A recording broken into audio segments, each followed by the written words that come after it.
देखें, अमेरिका ने अपने मफादात के लिए काम करना है। सही। अमेरिका को इससे कोई लेना देना नहीं है कि पाकिस्तान में इंसानी हकूक की खिलाफ वर्जी हो रही, कोई इंसानी हकूक की खिलाफ वर्जी नहीं हो रही है, बड़े अरसे से चल रही है। ये तो एक पार्टी का मामला था जो कि एक शख्स ने खुद खराब किया अपनी जात के, जो अपनी जात के इर्द गिर्द उसने एक घेरा डाला हुआ था। और अमेरिका इस बात को बड़े अच्छे तरीके से समझता है, और इस बात में कोई ढकी छुपी बात नहीं है कि अमेरिका इमरान खान को पसंद नहीं करता। करंट एडमिनिस्ट्रेशन, कम अज कम बाइडेन एडमिनिस्ट्रेशन की हम बात करें। अब आप ये देख लें, एक मिसाल ये ले लें कि भारत सीपीसी कंट्रीज में शामिल नहीं है। कितनी जी। रिलीजियस जो फ्रीडम के वायलेशंस हो रही, मैंने उस पर भी सवालात उठाए। ह्यूमन राइट्स वायलेशंस हुई। राहुल गांधी को जो है वो क्या किया गया उसके साथ, सिर्फ मोदी को में जो छोड़ के सवाल उठाते हो मतलब।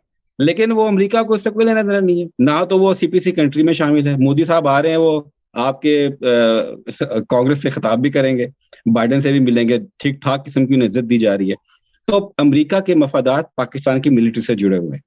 अब आप यहाँ पे 10 लाख किस्म के रोने रोले हैं कि जी मिलिट्री ने ये कर दिया, वो कर दिया। सबको पता है कि मीडिया पे ब्लैकआउट हो चुका है, इमरान खान का नाम नहीं लिया जा सकता, कौन किसको उठा रहा है, कौन क्या नहीं कर रहा है। ये बच्चे हैं अमेरिकी स्टेट डिपार्टमेंट वाले या ये जो एडमिनिस्ट्रेशन में बैठे, इन्हें सब मालूम है क्या हो रहा है क्या नहीं हो रहा है। लेकिन इनके सारे मफादात पाकिस्तानी मिलिट्री के साथ जुड़े हुए हैं, और जो इस वक्त करंट गवर्नमेंट है वो उनको सूट भी करती है। पीपल्स पार्टी हो गई, नवाज शरीफ हो गया, ये शहबाज शरीफ हो गए। तो वो आप ये कहना है कि जी आप पॉलिसी चेंज कर देंगे, ये ऐसा बिल्कुल भी नहीं हो सकता। और फिर दूसरी बात यह है कि पीटीआई का जो तरीकाकार है यहाँ पे लोगों का, हर बंदे ने अपनी 1.5 इंच की मस्जिद बनाई हुई है, हर छोटे ग्रुप ने। राइट। अब आप पाक पैक की बात तो कर रहे हैं। पाकिस्तानी करते हैं ना हर जगह, हाँ हाँ, तो हर वो कोई मुनज़्ज़म शनज़्ज़म वाला कोई चक्कर नहीं है। और लॉबिंग फंड भी वो ये हायर करते हैं जो जो 15-20 हज़ार रुपए वाली हो। तो वो यही है कि आप या तो हाँ, मैं समझ गया। वही मिसाल है, या तो आप वो किया की गाड़ी यूज कर लें या फिर लैंड क्रूजर यूज करें। तो फिर भाई ये तो ऐसे ही चलेगा। और जहां तक इमरान खान की बात है, एडमिनिस्ट्रेशन की हमारी जो ऑफ द रैकेट भी जो मीटिंग्स गुफ्तगू होती है अहम लोगों के साथ यहाँ पे, इमरान खान एक्सेप्टेबल नहीं है, ना तो पाकिस्तान में किसी को, ना ही इंटरनेशनली। ओए होए, ये तो तुमने बड़ी सख्त बातें कर दी। बात का जो नुक्ता है ना कि जो एक इशू उठा था एक पॉइंट पे लेके कि इन्होंने कहा है कि पाकिस्तान आर्मी की इमदाद रोकी जाए, और उन्होंने कहा कि ये फिर हमारे यहाँ कहा गया ये मुल्क की गद्दारी। उसका बैकग्राउंड जो है वो ये है कि ये एक कांग्रेसमैन है, उनके पास गए थे ग्रेग करास या ग्रेग कुछ उनका इस तरह नाम था, मुझे कसास, आई थिंक ग्रेग कसास उनके पास, हाँ कसास, उसके पास गए थे। तो वहाँ उसने अपनी तकरीर में उन्होंने मुझे ये पीटीआई वालों ने बताया, तो मैंने फिर उनसे सबूत मांगा। मैंने कहा नहीं ये तो आपका बयान है, तो उन्होंने कहा नहीं हम आपको भेजते हैं। तो उसमें उसकी तकरीर भेजी उन्होंने, जिसमें वो ये कह रहा है कि हमने एक रेजोल्यूशन मूव की हुई है और काफ़ी अरसे से, कई सालों से कांग्रेस में, और उसमें हम ये चाह रहे हैं कि उन तमाम ममालिक पे जहाँ ह्यूमन राइट्स की खिलाफ वर्जी होती है, जहाँ बेसिक डेमोक्रेटिक वैल्यूज़ को रिस्पेक्ट नहीं किया जाता, उन पे उनकी मिलिट्री इमदाद, हर किस्म की मिलिट्री इमदाद बंद होनी चाहिए। तो वो पाकिस्तान स्पेसिफिक नहीं है, इस दौर में नहीं शुरू हुआ, पहले से चल रहा है। तो उसमें अगर कोई पीटीआई वाले क्रेडिट ले रहे हैं तो वो भी गलत ले रहे हैं, और अगर उन पे कोई इल्ज़ाम लगाया जा रहा है तो वो भी गलत है। रही बात ये कि जो कुछ यहाँ कर रहे हैं, तो ये भी कोई नई बात नहीं है, यानी हमेशा होता रहा है, हमेशा। अब चूंकि और फिर ये हमेशा इल्ज़ाम भी लगता रहा है। नवाज शरीफ साहब ने, मुझे याद है कि मैं उन दिनों बेनज़ीर साहब वज़ीर आज़म थी और मैं बेगम भुट्टो और उनके साथ आया था अमेरिका। वो उसमें मैंने ये खबर ब्रेक की थी कि मियाँ साहब ने फ़लाँ लॉबिस्ट हायर किए हैं। तो उस वक्त फिर ज़ाहिर हुकूमत ने ये कहा था कि मुल्क के ख़िलाफ़ गद्दारी है, और मियाँ साहब ने कहा था नहीं हम तो अपना पॉइंट ऑफ व्यू पेश कर रहे हैं। तो ये गद्दारी का इल्ज़ाम भी पुराना है और अपना पॉइंट ऑफ व्यू पेश करना भी पुराना है। और अलबत्ता पीटीआई को ये एडवांटेज ज़रूर हासिल है, जैसा बाजिद ने कहा, कि कभी कोई भी पार्टी ओवरसीज़ पाकिस्तानीज़ में इतनी पॉपुलर नहीं रही जितनी इमरान है की पार्टी है, और उनका जो इम्पैक्ट है वो बिल्कुल इम्पैक्ट बन रहा है। इंतज़ामिया का रवैया अलबत्ता बिल्कुल वाज़ह है, और उस रवैये से एक बात बिल्कुल साफ़ हो जाती है कि जो डोनाल्ड लू वाला सिलसिला जिस तरह उन्होंने मिसहैंडल किया था, वो अब तक इंतज़ामिया के जहन से नहीं निकला है। उसको इमरान खान के जो सपोर्टर्स हैं वो पाकिस्तान में तो सो हैं, लेकिन ओवरसीज पाकिस्तानी जो हैं वो ओवरवेलमिंगली पीटीआई को और खासतौर पे इमरान खान को बहुत सपोर्ट करते हैं। हमने ये देखा था जब वो उन्होंने विजिट किया यहाँ पर, तो नॉर्थ अमेरिका की तकरीबन, नॉर्थ अमेरिका में कह रहा हूँ क्योंकि इसमें कनाडा वगैरह भी शामिल है, वहां से लोग यहाँ डीसी पहुंचे थे। उनका यहाँ का जो अवामी जलसा था उसमें शिरकत के लिए, और वो जिस वेन्यू पे हुआ था वो हमारे साथियों को याद होगा कि खचाखच भरा हुआ था। अच्छा, अब ये बात तो इसमें कोई शक नहीं है कि चूंकि डायस्पोरा इमरान खान का बहुत हामी है और इस हवाले से उनकी एफर्ट्स वगैरह करता रहा है, वोट दिलवाने में भी और ये कि उनको सपोर्ट करने में भी। यहाँ पर कम से कम अमेरिका के हवाले से और वाशिंगटन डीसी और जो डीएमवी एरिया है उसमें भी आए दिन कोई ना कोई प्रोटेस्ट या एम्बेसी के आगे या फिर ये है कि व्हाइट हाउस के सामने भी होता रहा। उस जमाने में जब इमरान खान कहते थे कि जी अमेरिका की साजिश है, अमेरिका का इसमें हाथ है, और बाद में भी जो यहाँ के लोग थे वो ये क्लेम करते रहे कि नहीं वो तो खान साहब ने कह दिया, लेकिन हमें अमेरिका की जो है ना जो इम्पोर्टेड गवर्नमेंट है लाई गई है, अमेरिका को उसमें इंटरवेंशन करनी चाहिए। अब ये जो एफर्ट्स चल रही हैं, अब जो एफर्ट्स चल रही हैं इमरान खान साहब को के हवाले से, जो जाके कांग्रेसमैन को भी मिला जा रहा है और लोगों को मिला जा रहा है, ये एक पॉलिटिकल एक्टिविटी है। और इतनी ऑर्गेनाइज्ड कोई और पार्टी मुस्लिम लीग नून या पीपल्स पार्टी इस हद तक कभी भी नहीं रही थी जितनी ये पीटीआई के यहाँ के जो हमदर्द हैं और जो इमरान खान के चाहने वाले हैं वो जिस तरह जाके वो एफर्ट्स कर रहे हैं।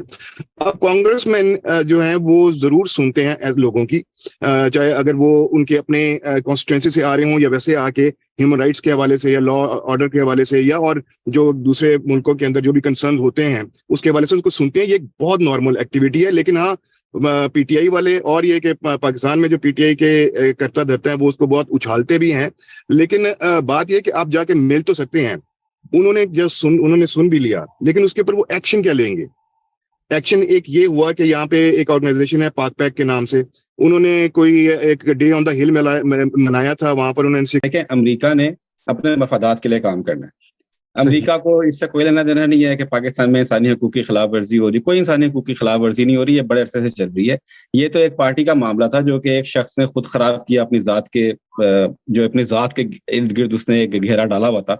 और अमेरिका इस बात को बड़े अच्छे तरीके से समझता है और इस बात में कोई ढकी छुपी बात नहीं है कि अमेरिका इमरान खान को पसंद नहीं करता। करंट एडमिनिस्ट्रेशन, कम अज कम बाइडेन एडमिनिस्ट्रेशन की हम बात करें।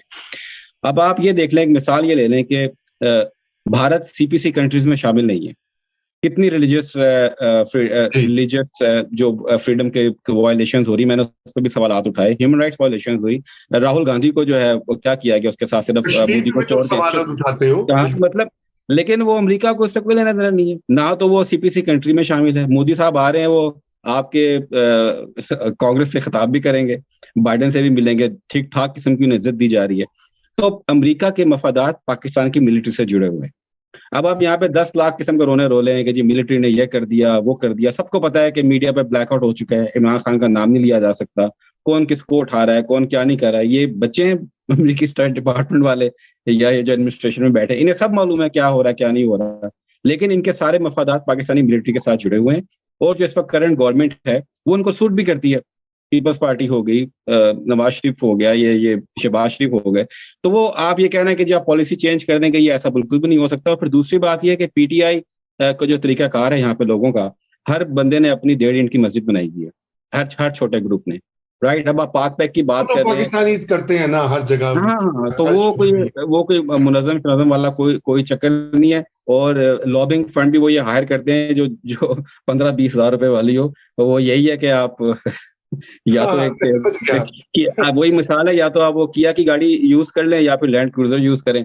तो फिर भाई ये तो ऐसे ही चलेगा। और जहां तक इमरान खान की बात है, एडमिनिस्ट्रेशन की हमारी जो ऑफ द रिकॉर्ड भी जो मीटिंग्स गुफ्तगू होती है अहम लोगों के साथ, यहाँ पे इमरान खान एक्सेप्टेबल नहीं है, ना तो पाकिस्तान में किसी को, ना ही इंटरनेशनली। ओए होए, ये तो तुमने बड़ी सख्त बातें कर दी। अगर मैं तहरीके इंसाफ का सपोर्टर हूं ना तो मैं कहूंगा तुम्हारा भी सॉफ्टवेयर अपडेट हो गया है। नहीं, मुझे गालियां पड़ चुकी हैं, मेरे इकबाल के सामने। ये पहले से ऐसा था, अब ये है एक खतरा हो गया कि इसको बुर्कफील्ड प्लाजा पुलिस लेके जाना पड़ेगा। जी वाजिद, बाय द वे, ये जो इसके बाद से जो हंगामा बर्पा किया गया है पाकिस्तान में भी, वो कहा जा रहा है कि जी मिलिट्री के ऊपर वो करवा रहे हैं, ये है वो है। ये अनवर भाई ने बिल्कुल बात ठीक की है कि एक तो ये पुराना चला आ रहा है और ये कि ये ब्लैंकेट है, ये किसी एक स्पेसिफिक उस पे नहीं है। लेकिन वही प्रोपेगेंडा जो किया जाता है ना, बड़ा ऑर्गेनाइज्ड किस्म का, और सोशल मीडिया की वजह से ज्यादा वो उसका फैलाव ज्यादा होता है, उसकी वजह से ये बात बढ़ जाती है, वरना ये ऐसे कोई है नहीं है। एक मैं पॉइंट ये उठाना ये चाह रहा था यहाँ पर कि पाकिस्तान की बाय द वे मिलिट्री की जो असिस्टेंस है वो बंद है, तो इसका जिक्र नहीं करते हैं। कल आज या कल वो मरियम औरंगजेब जो हैं स्पोक्स पर्सन है, वो कह रही थी कि जी ये मिलिट्री के देखे आप ये दूसरा ये सेकंड टर्म उसका दूसरी दफा अटैक कर रहे हैं मिलिट्री के ऊपर। भाई आपके तो वही नहीं है। मुझे याद है सितंबर नवंबर में जब अमेरिकी हुकूमत की तरफ से ये मूव की गई थी, कांग्रेस को भेजा गया था कि ये अप्रूव कर दें 450 मिलियन ताकि हमने F-16 की मेंटेनेंस वगैरह का करवाना है, तो उस वक्त भी कहा समझा ये जा रहा था कि जी अमेरिका से इमदाद दे रहा है। वो ऐसा नहीं है, वो 450 मिलियन आपने ही अपने ही तैयारों की मेंटेनेंस के लिए खुद ही देने हैं, तो पाकिस्तान को देने पड़ेंगे। और मैं आपको एक दिलचस्प एक और भी बात बताऊं, ये पिछले महीने जो एक यहाँ पर इवेंट हुआ था वुडरो विल्सन में, वहां पर एम्बेसडर साहब आए थे। वुडरो विल्सन में हुआ था, यूएस में आईपी में हुआ था, वहां पर वो आए एम्बेसडर साहब आए और उन्होंने वहां पर आके ही अर्ज द यूनाइटेड स्टेट्स के जी आप उसको रिस्टोर करें मिलिट्री एड को, असिस्टेंस को। तो ये फैक्ट भी हमारे सामने होना चाहिए, क्योंकि प्रोपेगेंडे के जवाब में आप दूसरा प्रोपेगेंडा स्टार्ट कर देते हैं।